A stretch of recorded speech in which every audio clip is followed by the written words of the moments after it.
اگر کسی لڑکا لڑکی نے ایک ماں کا دودھ پیا ہو اور پھر وہ بعد میں نکاح کر لیں جبکہ وہ رضائی بہن بھائی ہیں اور ان کے 2 بچے بھی ہو جائیں، تو کوئی اور شخص ان کے بچوں سے اپنے بچوں کا نکاح کر سکتا ہے جبکہ وہ ان کی جائز اولاد نہیں ہے؟ اگر ان دونوں کو پتا تھا کہ ہم نے 2 سال سے پہلے ایک خاتون کا دودھ پیا ہے تو پھر ان کا نکاح حرام ہے اور ان کے بچے جو ہے یہ تو حرام کام کیا انہوں نے،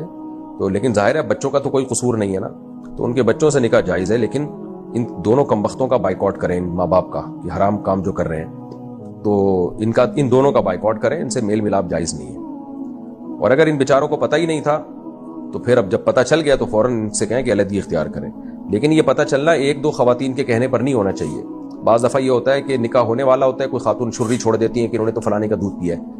تو جب بعد میں جب یہ دعویٰ کیا جائے گا تو باقاعدہ پراپر گواہ ہوں گے، 2 گواہ ہوں گے یا ایک مرد 2 گواہ گواہی دیں گے، 2 عورتیں گواہی دیں گی کہ جو ہے انہوں نے دودھ پیا ہے، ایسی ایک آدھ خواتین کی بات کا اعتبار نہیں کیا جائے گا۔